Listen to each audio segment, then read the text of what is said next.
హల్లెలూయా! దేవునికి స్తోత్రం.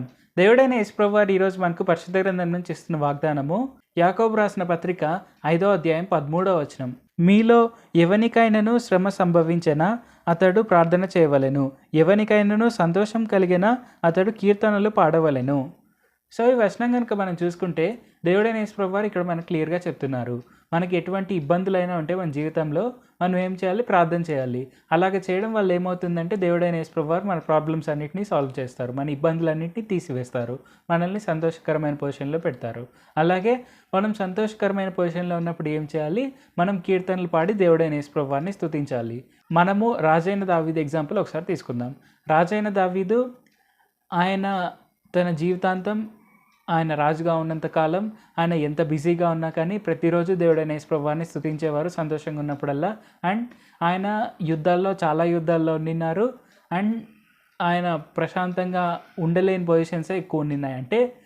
ఎందుకంటే యుద్ధం అనేది చాలా డిఫికల్ట్ సిచ్యువేషన్. సో ఈవెన్ అలాంటి సిచ్యువేషన్స్లో కూడా ఆయన యుద్ధం ఉండే పొజిషన్లో కూడా దేవుడైన యేసుప్రభు వారిని స్తుతించారు, దేవుడైన యేసుప్రభు వారిని ప్రార్థించారు. సో అలాంటి పొజిషన్స్లో దేవుడైన యేసుప్రభు వారిని స్తుతించి ప్రార్థించడం వల్ల ఏమైందంటే అతని కుమారుడైన సొలొమోను. సో సొలొమోను ఇజ్రాయేలీలకు రాజు అయ్యాడు. అండ్ సొలొమోను రాజుగా ఉన్నంత కాలము ఇజ్రాయేలీలు ఎంత బాగా ఫ్లోరిష్ అయ్యారంటే ఇజ్రాయెల్ అనేది ప్రపంచం మొత్తంలో బలమైన దేశం. అలాగే సొలొమోను రాజుగా ఉన్నప్పుడు సొలొమోన్ కంటే రిచెస్ట్ అనే వాళ్ళు ఎవ్వరూ లేరు అసలు. సో సొలొమోను అందరికంటే ధనికుడు. అలాగే సొలొమోనుకున్నంత జ్ఞానం ప్రపంచంలో ఎవరికీ లేదు. సో సొలొమోను అందరికంటే జ్ఞాని. అది ప్రతి రంగంలో కూడా ఆయనకు జ్ఞానం అనేది ఉంది. ఆయన మెడికల్గా కానీ ఆయన జ్ఞానం పరంగా కానీ అంటే విజ్డమ్ కోట్స్ కానీ ఎలాంటి సామెతలు చూసుకున్నా కానీ అలాగే ఆయన లైఫ్ గైడెన్స్కి సంబంధించినవైనా ఆయన తీర్పులు తీర్చడంలో అయినా దేంట్లో అయినా ఆయనకున్నంత జ్ఞానం ప్రపంచంలో ఎవరికీ లేదు. సో ఎందుకు ఇదంతా జరిగింది అంటే రాజైన దావీదు యొక్క ప్రార్థన వల్ల. రాజైన దావీదు ఎంతటి ఇబ్బందికరమైన పొజిషన్లో ఉన్నా కూడా దేవుడైన యేసుప్రభు వారికి ఎప్పుడు ప్రార్థన చేస్తూనే ఉన్నారు. కాబట్టి సొలొమోను అంత గొప్పగా ఆశీర్వదింపబడ్డాడు.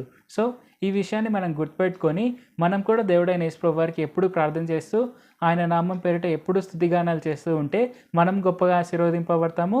అలాగే మన తదనంతరం మన పిల్లలు ఇంకా గొప్పగా ఆశీర్వదింపబడతారు. ఎలాగంటే వాళ్ళు ఈ ప్రపంచంలోనే అత్యంత గొప్పగా ఆశీర్వదింపబడచ్చు కూడా.